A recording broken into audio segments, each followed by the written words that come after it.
La question m'est souvent posée de savoir qu'est-ce qu'on fait à la fabrique, mais surtout, comment est-ce qu'on fait pour prendre des clients, monsieur, madame, tout le monde, et les amener à avoir un patrimoine de plusieurs millions, et ce, en l'espace de 5 ans.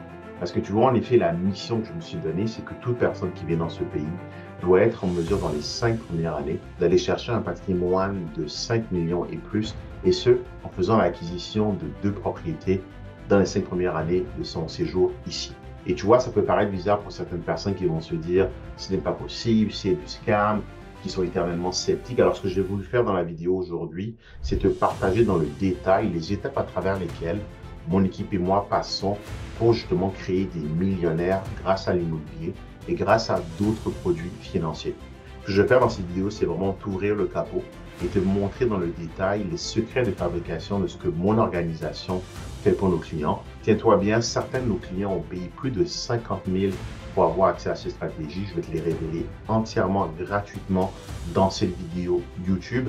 Ceci n'a jamais été fait, mais l'objectif pour moi avec ceci était vraiment de pouvoir te rendre extrêmement familier avec ce que nous faisons, notre philosophie, notre mission et les objectifs qu'on est en mesure de faire atteindre à nos clients. Alors, sans plus tarder, c'est parti. Je vais te présenter dans le détail, chiffres à l'appui, comment est-ce qu'on procède pour créer des millionnaires et ce, en partant de 1 000 $ d'épargne tous les mois. C'est parti. Voici le plan que mon équipe et moi utilisons pour créer des millionnaires. Comment est-ce qu'à partir de 1 000 $ d'épargne mensuelle, si aujourd'hui tu es en mesure de faire 1 000 $ d'épargne mensuelle, tu es donc en mesure de pouvoir prendre ce 1 000 $ et le transformer en un patrimoine conséquent que tu vas pouvoir transmettre aux générations d'après. Quelques prérequis sont bien sûr nécessaires. Il te faut un salaire individuel brut annuel de plus de 75 000. Et si en plus tu es en couple et que à deux, vous faites plus de 150 000, alors jackpot, on peut encore pousser ces stratégies beaucoup plus loin. Il faut que tu aies un bon score de crédit et il faut aussi que tu aies une épargne de plus de 15 000. Donc, comment ça fonctionne? La première étape, c'est d'abord un réveil. C'est sans doute celle qui t'a amené devant cette vidéo où tu réalises qu'en réalité, le système de retraite est un scam. Aujourd'hui, on te promet un certain montant à la retraite. On te demande de travailler pendant 40 heures, 50 semaines par an, et ce pendant 40 ans, en espérant plus tard avoir accès à un certain montant pour venir prendre soin de toi lors de tes vieux jours. La retraite moyenne au Canada est à peu près de 2 000 $ et on s'entend que ce n'est pas avec ça que tu vas vivre décemment. Alors, tu dois prendre le contrôle de ta retraite, créer ton propre véhicule de retraite et ne pas dépendre d'un système de retraite qui serait gouvernemental, par exemple. Quand on a arrêté Madoff, qui a créé l'une des plus grosses pyramides au monde, ce qu'il disait, on lui demandait, mais d'où est venue l'idée de créer ce scam, ce système pyramidal qu'il a utilisé pour escroquer énormément de personnes sur les places boursières de New York? Et sa réponse était de dire qu'il avait regardé comment était structuré le système de retraite français et il avait copié ce modèle. Tu vois, à l'époque, dans les années 90-2000, en France, par exemple, pour une personne qui était à la retraite, on avait 4 personnes qui travaillaient et donc qui cotisaient pour sa retraite. Aujourd'hui, le ratio est pratiquement de 1 pour 1. Ça veut donc dire qu'on n'a plus assez de personnes pour cotiser pour ceux qui sont à la retraite. Et certainement, quand nous, on sera rendu à la retraite, il n'y aura plus personne. En plus, on a un vrai vieillissement de la population qui a lieu. Le système de retraite va dans le mur. Ça, c'est en Europe. Mais ici, au Canada, c'est la même chose. On te promet un 2 000 $ qui ne sera certainement pas suffisant pour que tu arrives. Donc, si tu es sans doute ici, c'est parce que tu as réalisé que tu dois créer ton propre système de retraite. Et ça commence d'abord par de bonnes habitudes financières dès aujourd'hui. Et donc, la première chose que tu dois pouvoir voir, c'est ce qu'on appelle un disposable income. C'est un excédent tous les mois. C'est de l'épargne que tu génères. Tu es en mesure de dépenser moins que ce que tu gagnes et tu génères un 1 000 $ de disposable income. C'est le point de départ. Donc, tous les mois, tu es en mesure à minima d'épargner 1 000 $. Si c'est le cas, tu es donc un bon candidat pour ces stratégies que je vais t'expliquer dans le détail. La prochaine étape, c'est d'abord de faire ce que j'appelle bâtir une fondation. Comment ça fonctionne? Tu vas aller acheter un Plex, disons par exemple à 400, entre 400 et 500 000. Euh, Si tu es en couple, encore mieux. On va te conseiller d'aller acheter 2 Plex. Madame va en acheter un, tu vas en acheter un, ou ton conjoint ou ta conjointe va en acheter un, tu vas en acheter un aussi. Et pourquoi? Parce que ça ne sert à rien d'acheter la même propriété à deux si individuellement vous êtes en mesure de qualifier. Je te donne un exemple, tu fais 100 000 de salaire, ta femme aussi fait 100 000. Individuellement, vous pouvez aller chercher des propriétés de 400 000. Ça ne fait aucun sens de vous mettre à deux poids sur la même propriété. Vous venez d'affecter négativement vos deux capacités d'emprunt, alors qu'en réalité, vous aurez pu affecter seulement l'une et non l'autre. Donc, le conseil, si vous êtes deux, vous allez acheter deux propriétés, une chacun dans son coin. Vous avez un revenu qui est inférieur, par exemple, tous les deux à 100 000, mais supérieur à 75 000, alors là, vous allez en acheter une seule. OK? Ensuite, qu'est-ce qui va se passer quand tu vas acheter cette propriété? C'est que tu vas devoir dédier à peu près 1 000 $ tous les mois pour supporter le cash flow négatif. Oui, en achetant une propriété aujourd'hui, très probablement, tu vas avoir un cash flow négatif. Et là, je sais que c'est contradictoire à ce que tout le monde te dit sur les réseaux sociaux. Cash is king, cash flow. La réalité, c'est que si tu vis au Québec, par exemple, ou même au Canada, tu ne trouveras pas de propriétés qui vont cracher du cash flow dès le premier jour, ou si elles le font, ça va être très minime. Et tu ne veux pas t'arrêter à ça, bien au contraire, tu veux acquérir les propriétés. Et je vais t'expliquer pourquoi. D'accord? Parce que c'est quoi l'alternative? Si tu décides de ne pas acheter cette propriété, qui en général va avoir à peu près un déficit entre 500 et 1 000 $ tous les mois, si tu décides de ne pas acheter cette propriété parce que tu ne veux pas avoir ce déficit, c'est quoi ton alternative? C'est de l'épargner. Tu vas déposer tous les mois 1 000 $ sur un compte d'épargne.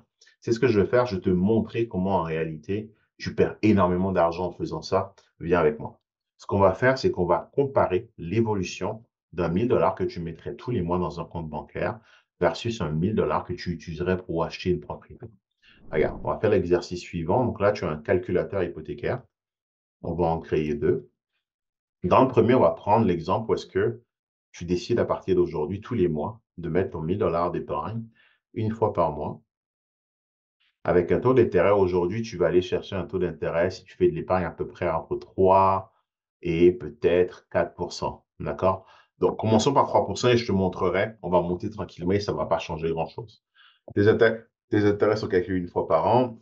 L'horizon, on va se dire un 25 ans. D'accord? Le 25 ans pendant lequel que ça va te prendre pour payer la première propriété.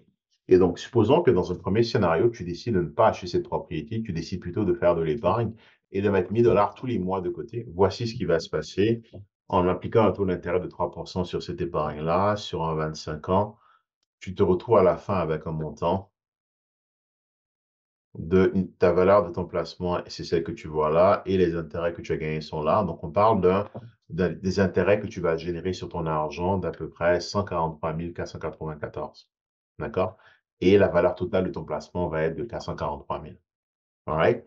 Dans l'autre cas, ce qu'on va faire, c'est qu'au lieu de faire ça, d'accord, tu vas plutôt acheter une propriété, disons, de 400 000, qui, elle, va s'apprécier chaque année. On va prendre le 3 par exemple, chaque année, une fois par an, avec un horizon pareil de 25 ans. Voici ce qui se passe si tu prends cet argent-là et que tu t'en sers pour entretenir, au lieu d'épargner 1 000 $ tous les mois, tu le prends et tu t'en sers pour entretenir un portefeuille qui est en gros un bien immobilier que tu achèterais à 400 000 en prenant une hypothèse d'augmentation annuelle de 3 comme l'épargne que tu fais dans l'autre scénario, tu te retrouves avec une valeur finale de 837 000 qui est nettement supérieure à 443 000. Pourquoi? Parce que le 3 ne s'applique pas seulement sur l'argent que tu prends pour acheter la propriété, mais il s'applique surtout sur la valeur totale de la propriété. C'est ce qu'on appelle l'effet de levier. Donc, quand tu achètes un actif à 400 000 qui s'apprécie chaque année de 3 la valeur finale de cette propriété au bout de 25 ans va être de 837 000, alors que le 1 000 $ que tu mets de côté tous les mois aurait une valeur finale de 443 000. Tu vois, il y a déjà une sérieuse différence. D'accord? Mais ce qu'on va faire, c'est que tu vois, je vais te montrer réellement quelle est vraiment l'évolution du prix de l'immobilier au Canada. On va regarder Matrix. Je vais te montrer un exemple concret. On va regarder propriété à revenu. J'ai pris un 3 pour être conservateur, mais en réalité, ça va être beaucoup plus que ça. D'accord?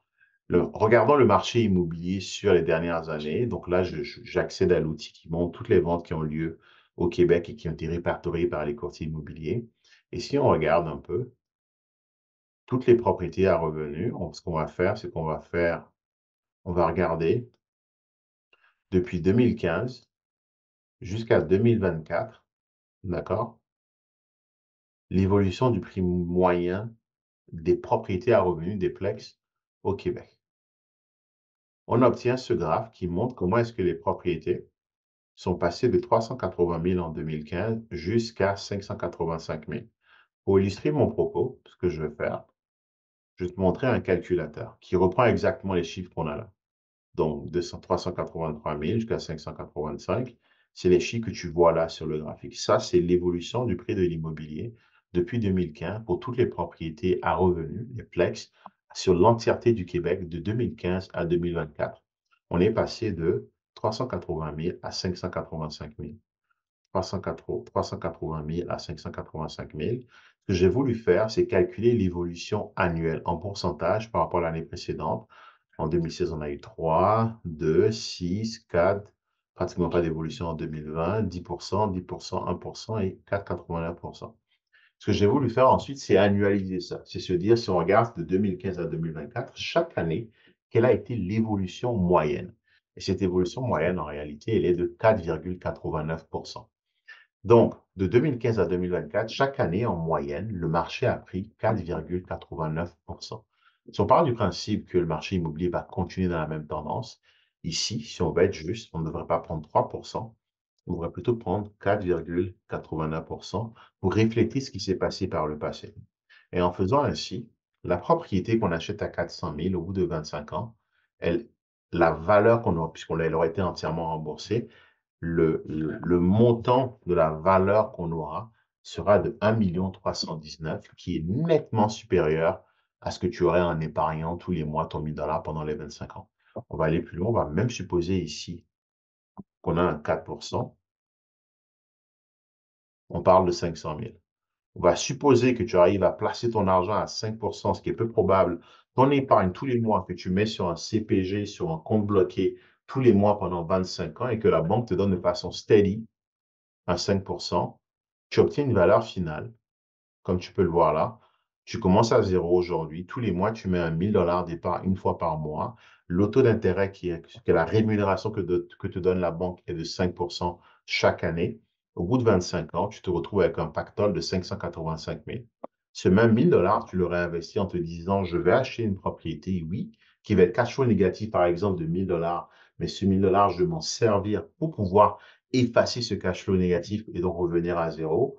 Au bout des 25 ans, la propriété sera entièrement payée et vu qu'elle est entièrement payée, tu te retrouves avec un patrimoine de 1 319 000 en prenant pour considération que tu achètes une propriété à 400 000, que tu prends un taux d'intérêt, donc une évolution de moyenne du marché de l'immobilier de 4,89% chaque année, ce qui est assez aligné avec ce qu'on a vu depuis 2015, d'accord? Tu te retrouves donc, au bout de 25 ans, avec une valeur totale de 1 319 000. Et c'est pour ça que épargner pour épargner ne sert strictement à rien. Juste laisser de l'argent dans un compte bancaire est beaucoup, beaucoup moins rentable et efficace financièrement que de le mettre pour entretenir un portefeuille immobilier qui, oui, nous coûte 1 000 $ tous les mois au début, même pas jusqu'à la fin, mais au début, mais qui, au bout de 25 ans, va avoir la valeur que tu vois ici, qui est de 1 319 000 versus 585 000. On part quand même d'une différence de plus de 700 000. C'est pour ça que comprendre les chiffres, comprendre la valeur de l'argent dans le temps, fait toute la différence et te permet de faire les bons choix financiers. C'est mon premier point. L'autre élément aussi, c'est que oui, ça vaut la peine d'acheter une propriété qui a un cash flow négatif parce que ça ne va pas être ainsi indéfiniment. Donc là, ce que je te montre, parce que beaucoup de gens se concentrent sur le cash flow, mais ce n'est pas la seule façon de faire de l'argent en immobilier. Il y a bien sûr le cash flow, il y a la prise de valeur, il y a le remboursement de la dette, qui fait qu'au bout de 25 ans, cette propriété est entièrement payée, elle a pris de la valeur. Là, en l'occurrence, j'ai pris 4,89% chaque année, et tu obtiens finalement quelque chose qui vaut 1,3 million, 1,4 million versus un 500-600 000 dans l'autre scénario. All right? En plus, je vais aller plus loin, c'est que cet effort d'épargne ne sera pas requis indéfiniment parce que le but d'acheter une propriété, ce que nous, on enseigne dans nos programmes, c'est vraiment, tu achètes la propriété, mais derrière, tu dois travailler dessus pour justement la ramener à un cash flow zéro parce que le vrai cash n'est même pas dans le cash flow, il est par la suite. Je te l'expliquerai tout à l'heure. Donc, l'élément que tu dois vraiment prendre en compte, c'est ça, c'est que d'abord, l'effort d'épargne que tu dois faire, donc le 1 000 $ que tu fais déjà aujourd'hui, tu vas le dédier pour acheter une propriété et servir ce 1 000 $ pour éponger le 500 à 1 000 $ de déficit tous les mois que tu auras avec cette propriété. C'est la moyenne au Québec. Donc, tu prends une propriété en moyenne que tu achètes au Québec, tous les mois, tu vas devoir sortir entre 500 et 1 000 $ de ta poche. Ce que je te montre là, c'est qu'il est beaucoup plus intéressant pour toi de prendre ce 500 ou ce 1 000 $, de l'investir pour entretenir cette propriété-là, entretenir ce cash flow négatif, que de juste ne pas acheter et épargner, comme tu as pu voir dans les chiffres, en sachant que l'effort qui va être requis avec les stratégies qu'on utilise ne sera même pas de 25 ans, c'est entre les 3 et 5 premières années. Pourquoi? Parce que on va te faire augmenter la valeur locative. Le but d'acheter un bien immobilier, c'est un investissement, c'est d'augmenter le rendement, donc en augmentant les loyers, en dépenses et en réduisant les dépenses pour que ce cash flow négatif au début finisse par être un cash flow nul et ne pas te demander un effort d'épargne. Le point important ici que je veux que tu retiennes, c'est qu'on parle donc d'un effet de levier. Tu vois, ton argent travaille beaucoup plus fort, beaucoup plus vite lorsque tu l'investis sur un bâtiment parce que avec un 20 000, tu es en mesure d'acheter un bâtiment de 400 000 qui, lui, va prendre un pourcentage chaque année sur le 400 000 et non sur le 20 000. Ce qui est donc beaucoup plus puissant que de juste laisser ce 20 000 dans un compte en banque ou bien d'épargner tous les mois. C'est ça la clé. En fait, c'est ce qu'on appelle l'effet de levier. Et c'est l'intérêt principal pour lequel les gens investissent en immobilier.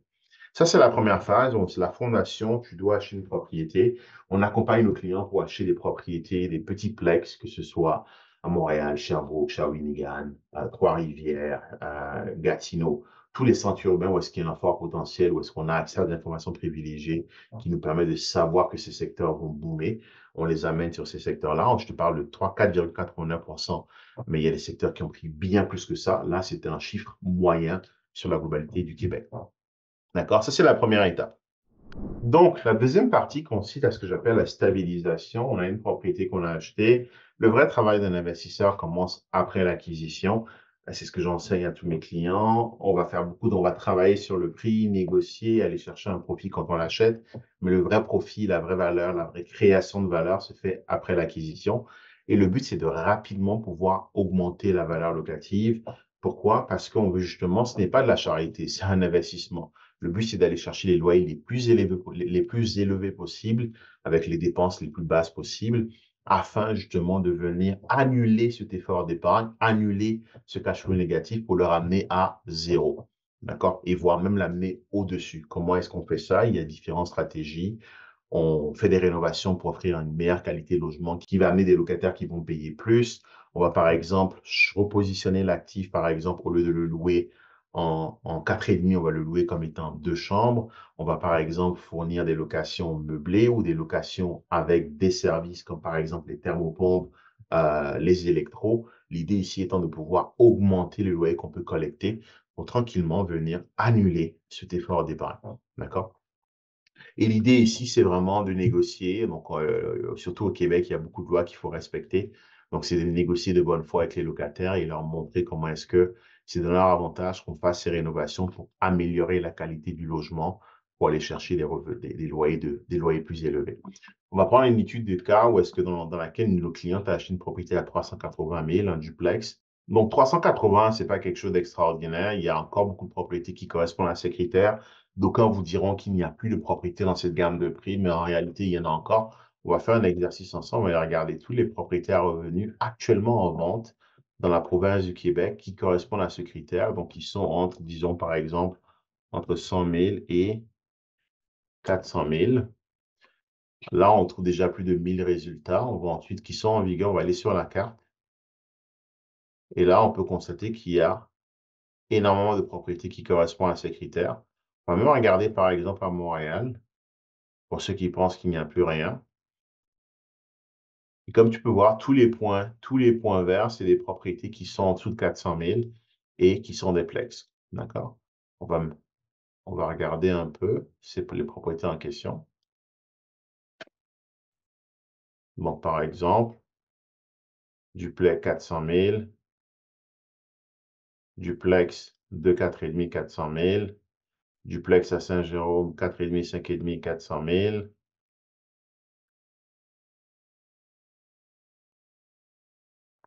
Saint-Eustache, Saint-Jérôme, Joliette, la chute.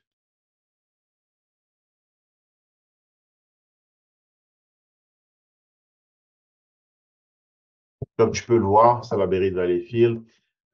Ces propriétés, elles existent. D'accord, elles existent et il faut juste savoir où regarder et comment faire. Et c'est pour ça que justement, c'est ce qu'on fait avec nos clients, on les amène au bon endroit.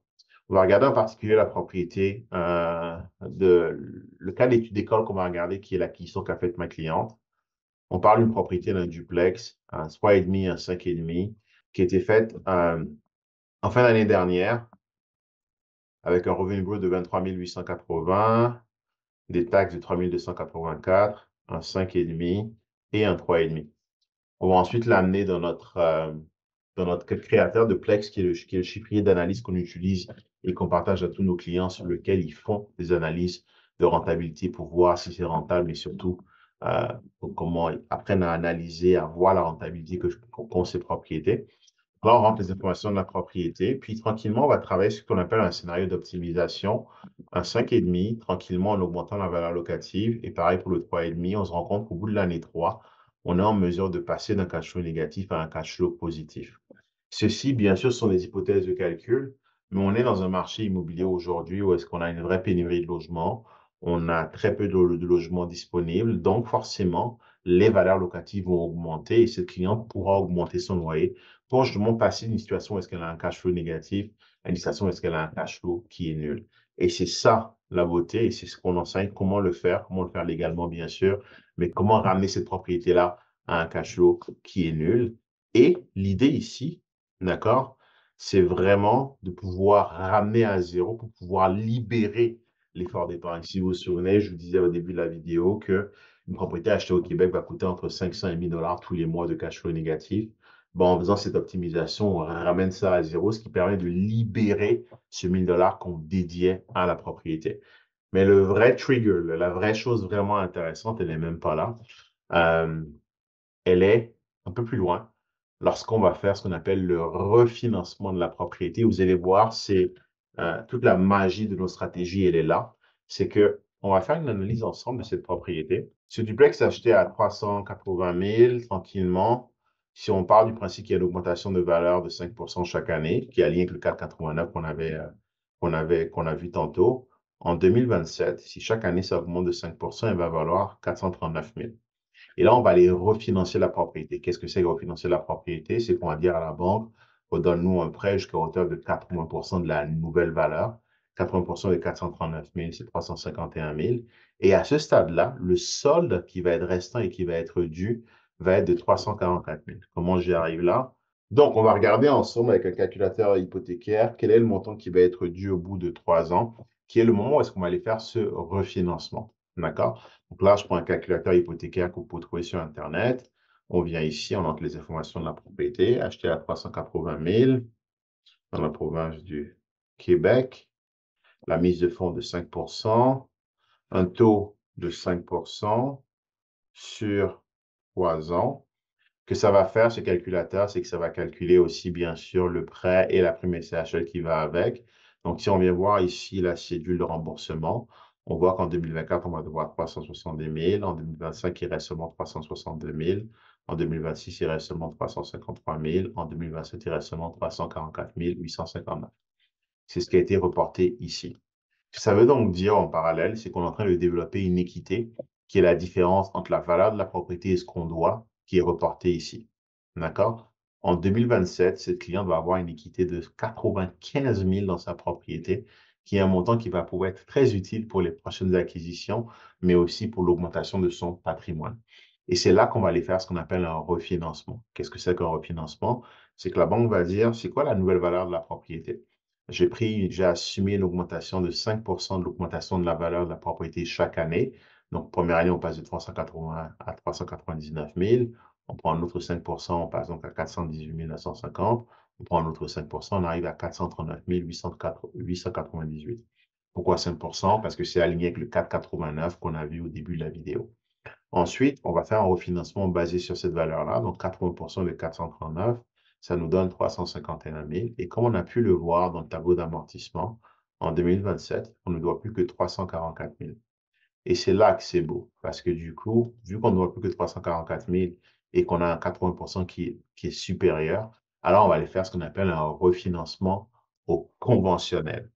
Et c'est là que ça devient vraiment intéressant. Parce qu'une fois qu'on a refinancé au conventionnel, on va aller faire un refinancement basé sur le 345 000 qu'on a ici, 344 859. Et surtout, on va avoir donc une nouvelle hypothèque. D'accord? On va faire l'exercice ensemble. Au bout de 3 ans, on retourne donc voir la banque et on lui dit: «Bonjour monsieur le banquier, maintenant je ne vous dois plus que 345 000, je ne vous dois plus que 344 859 et j'aimerais avoir un prêt là-dessus». Donc là, on va aller regarder la banque, on va lui dire: «Tu sais quoi? On veut un prêt sur cette valeur-là». Pour ce qui est du taux, tout le monde s'accorde à dire qu'on devrait baisser de 2 d'ici les 2 prochaines années. Donc d'ici 2027, on va prendre un taux, par exemple, de 3 à nouveau sur, par exemple, un 2 ans. Et là, ce qu'on fait, c'est qu'on va aller chercher un amortissement de 30 ans, vu que c'est un refinancement. Ce qui est vraiment intéressant, 3. Ce qui est vraiment intéressant, c'est qu'on se retrouve avec un paiement de 1 500 $ tous les mois, qui correspond à à de l'intérêt et du capital. D'accord? Ce qui est génial avec ça, c'est que le type de prêt qu'on va mettre en place pour nos clients, c'est un prêt qui va leur permettre de payer uniquement les intérêts et non le capital. Donc, tous les mois, quand ils vont payer leur banque, et souvenez-vous, hein, ces propriétés, on l'a déjà ramené à un niveau où est-ce que les cash flows zéro, voire positif. On n'est plus dans le négatif, donc on a récupéré ce 1 000 $ qu'on avait en excédent, qui nous permet maintenant de faire d'autres projets. Mais en plus de ça, quand on va mettre en place une nouvelle hypothèque sur ce 345 000 à un taux de 3 par exemple, on va mettre en place, on va chercher une hypothèque qui permet à nos clients de payer uniquement les intérêts. Qu'est-ce que ça veut donc dire? C'est que sur le 1 450 qu'il doit payer tous les mois, d'accord?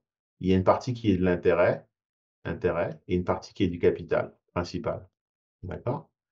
Là où c'est génial, c'est que ce qu'on va faire ici en plus, sur les 2 ans, on aura remboursé, si on payait le capital, on aura remboursé 14 000 et quelques de principal, on aura payé 20 000 d'intérêt. Ça veut donc dire que chaque année, en ne payant pas le principal, on économise à peu près 7 000 $. 7 000 $, 7 000 $ annuels. Et c'est là maintenant qu'on vient finir la deuxième phase de la stabilisation, c'est qu'on a, d'un côté, on a ce 1 000 $ qu'on a récupéré, qui est prêt à être réinvesti pour nous permettre de supporter un nouveau portefeuille. Mais on a surtout, avec le refinancement, on est allé chercher un produit bancaire qui nous permet de payer uniquement le capital et non les intérêts. Et donc là, maintenant, ça vient de nous libérer un 7 000 annuel. On va ensuite prendre ce 7 000 annuel pour aller chercher une police d'assurance vie permanente. D'accord? Pour vous donner un peu un exemple, comparateur assurance vie permanente. Vous allez voir, qu'est-ce que c'est qu'une police d'assurance vie permanente? C'est une police d'assurance vie qui va être versée à votre succession si vous décédez, bien sûr, avec un certain montant. C'est ce qu'on appelle c'est le capital décès. Mais en plus, cette police-là, en général, on parle d'une police qui est libérée en 10 ans, donc vous allez payer un certain montant. Vous allez payer, en l'occurrence, on va voir ce qu'on peut aller chercher avec un 7 000. Chaque année, vous allez payer 7 000 pendant seulement les 10 premières années, libéré 10 ans. Et au bout de 10 ans, vous n'avez plus rien à payer, mais vous conservez cette police-là jusqu'à la fin de votre vie. Ce qui veut donc dire que vous allez forcément mourir un jour, donc vous avez la garantie que votre succession va toucher un certain montant. Ce qui est génial dans ce genre de police, c'est que le montant en question ne cesse de grandir parce que c'est de l'argent que les assurances investissent sur différents produits sécuritaires qui font que ça prend entre 4 et 8 chaque année et que ça continue d'augmenter. Et c'est puissant. Donc ça, c'est un site qui est un comparateur d'assurance vie. Ça vous donne à peu près un ordre d'idée de ce qu'on peut aller chercher avec un 7000. On n'en a pas aux courtiers qu'on utilise en interne, qui sont des courtiers en assurance, mais je voulais vous montrer un exemple avec lequel vous pourrez jouer vous-même si vous allez faire des simulations sur Internet. Donc, j'ai trouvé ce site qui est assez intéressant, qui est un comparateur d'assurance vie. On va en faire ici, par exemple, mettons un montant de, bon, on va mettre 1 million. On va mettre ici, on veut une assurance à vie, d'accord? Donc ici, on entre les informations. Quelqu'un qui est né en 90, donc qui aurait 34 ans aujourd'hui. On va mettre une femme. Alors, on va mettre un homme non-fumeur, David Ducel, david.ducel@gmail.com avec le 514 dans la province du Québec. Et regardez un peu combien ça nous coûte si on va aller chercher 1 million pour quelqu'un, par exemple, qui a 34 ans. Ce que je trouve intéressant avec ce calculateur, on travaille avec des courtiers en assurance qui sont en mesure de faire ces simulations, mais je voulais vous montrer un exemple de ce qu'on peut trouver en ligne aujourd'hui en utilisant ce comparateur, par exemple. Donc, si aujourd'hui, vous voulez aller chercher une protection de 1 million, ça veut donc dire que si vous décédez, votre succession va toucher 1 million aujourd'hui. Ce montant, chaque année, augmente. C'est le principe des assurances vie permanentes, pour tout vous dire. Toutes les personnes qui prennent des assurances vie temporaires, des assurances moto, des assurances voitures, des assurances maison, la compagnie d'assurance, quand elle fait un bénéfice à partir de ces gens-là, elle s'en sert pour venir rémunérer ceux qui ont une assurance vie permanente parce qu'elle les considère comme un peu des associés, des actionnaires de la compagnie d'assurance. All right? Et donc, ce qui est intéressant, comme vous pouvez le voir, ça vous coûterait aujourd'hui, si on regarde ça, le prix moyen sur le marché est de 568. Si on fait 568 fois 12, on est à peu près à 6 000. Je vais arrondir à 7 000. Avec un 7 000, vous êtes en mesure d'aller chercher une police d'assurance de 1 million. Donc, ce qu'on vient de faire là, c'est qu'on vient d'augmenter de 1 million le patrimoine que vous pouvez léguer aux générations d'après. Non seulement vous avez acheté un bloc qui, au début, vous coûtait de l'argent, vous avez fait ce qu'il faut pour qu'il ne vous coûte plus de l'argent. Vous l'avez ramené à ce qu'on appelle la cash flow zéro. Vous l'avez refinancé en mettant en place un produit hypothécaire qui vous permet de payer seulement les intérêts et non le capital.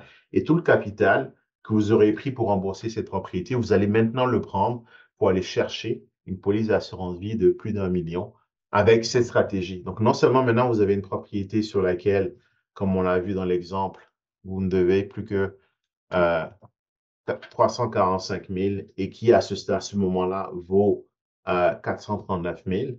Mais en plus, vous avez maintenant accès à un produit bancaire qu'on appelle une assurance vie permanente avec un capital d'essai de 1 million. Et ce qui est bien, ce qui est cool, c'est que chaque année, quand vous payez ce 7 000 pendant 10 ans, bah, ce 7 000 est disponible. C'est un peu comme un 7 000 que vous pouvez aller réemprunter. Vous voyez-le comme une marge de crédit. Donc, au bout de 10 ans, vous aurez payé 70 000.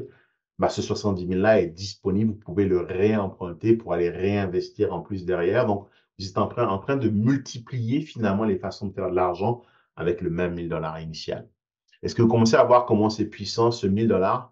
S'il avait dormi dans vos comptes en banque, il ne vous aurait pas ramené grand-chose. Il vous aurait permis au bout de 25 ans d'avoir un 500 ou un 600 000. Aujourd'hui, vous avez non seulement une propriété qui va croître à 5% pendant 25 ans et arriver à plus d'1,4 million, mais en plus de ça, vous venez grâce à cette propriété qui maintenant ne vous coûte plus rien de sécuriser une assurance vie de plus d'1 million qui va se rajouter à ce que vous allez pouvoir laisser à vos enfants. Donc, avec un 1 000 $ initial, on est allé chercher une propriété de 400 000 et en plus une assurance vie de 1 million. Ce 400 000-là va se bonifier au fil des années et ce 1 million aussi va se bonifier au fil des années. Donc, juste là, vous êtes déjà rendu un patrimoine de 1,5 et ça, c'est en étant conservateur. Et si vous êtes en couple, vous êtes rendu à 3 millions. Comment je suis arrivé à 3 millions? Pour les assurances vie de 1 million, propriété, qui à ce moment-là vaut 400 et quelques mille, on va dire 400 000, donc 1,4 million. Si vous êtes en couple, 2,8 millions. Et on n'a pas fini. Ça, c'est simplement la phase de stabilisation. Troisième étape, ce que j'appelle la croissance.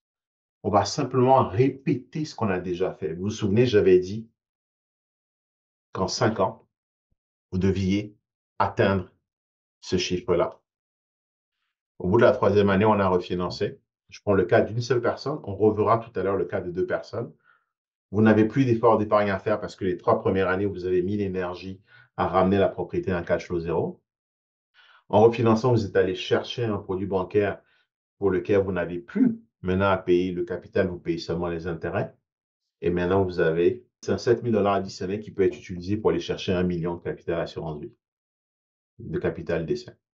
Et d'autres, d'aucuns diront, oh, mais Uriel, la propriété ne va jamais se rembourser. Bien sûr, le but, ce n'est pas de la rembourser. parce qu'on a trop dans nos cultures francophones, catholiques, ce besoin de rapidement rembourser la dette.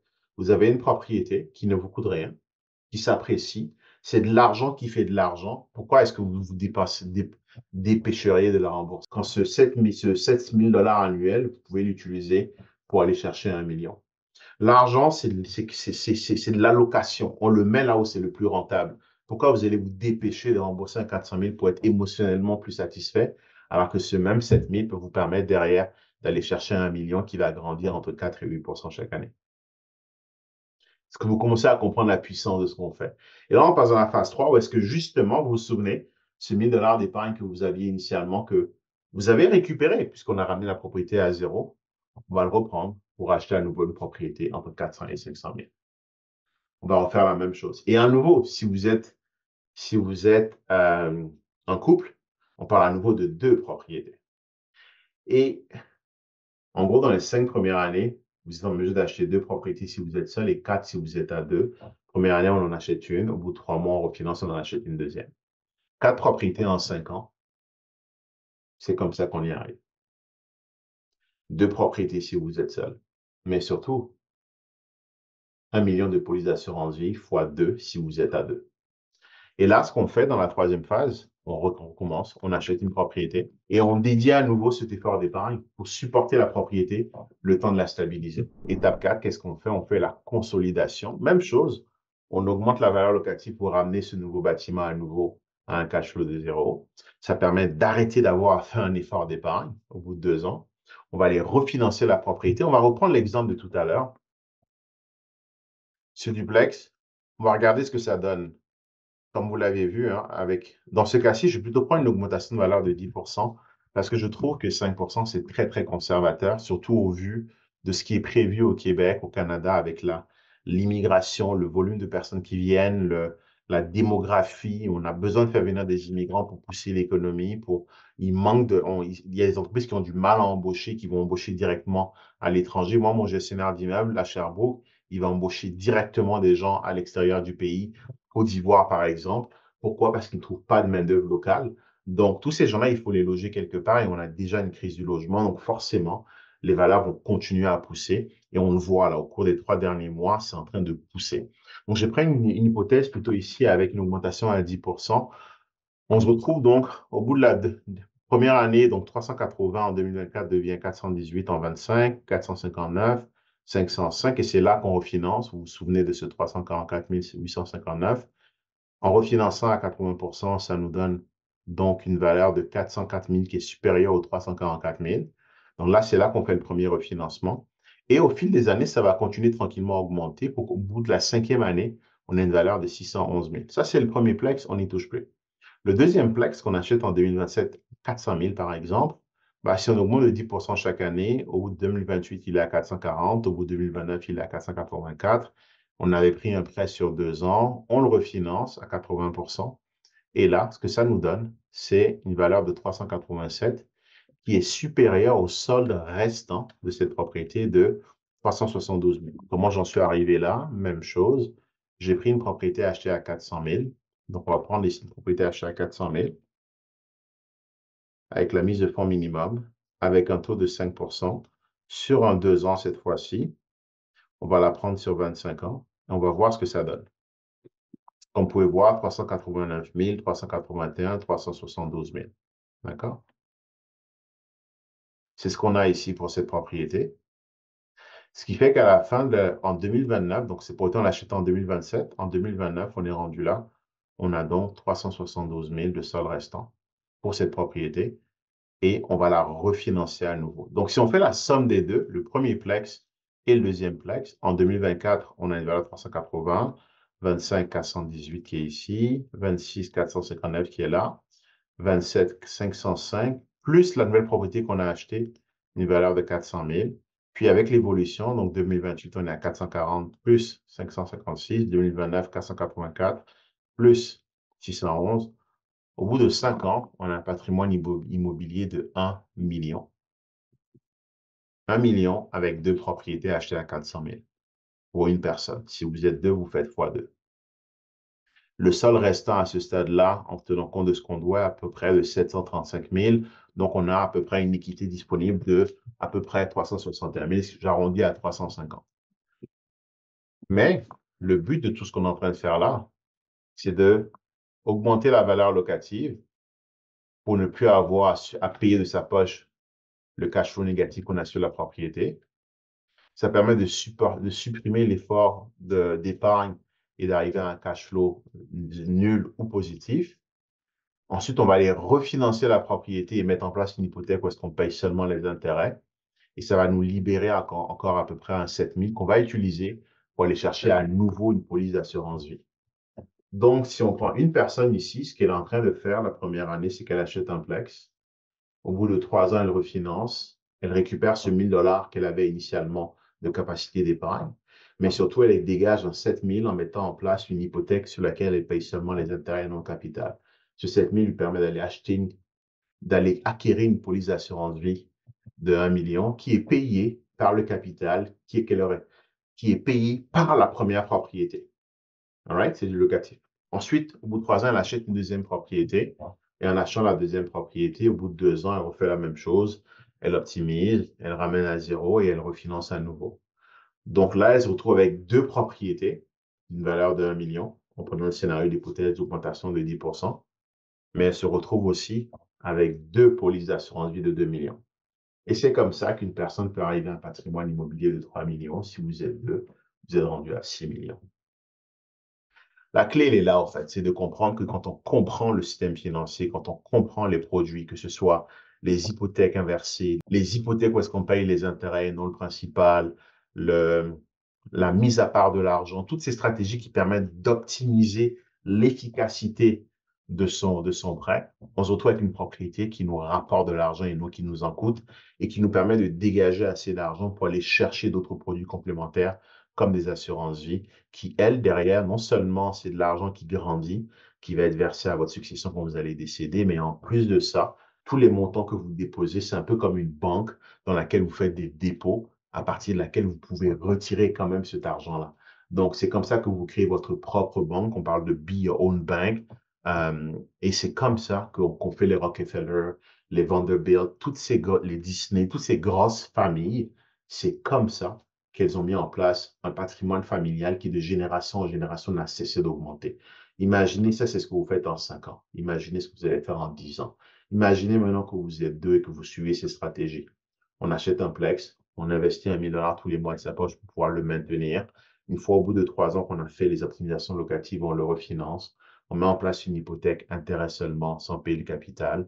Tout l'excédent qui vient du bâtiment sert maintenant à payer une police d'assurance. Au bout de 3 ans, vous avez un bâtiment et 1 million. Un bâtiment acheté à 400 et 1 million.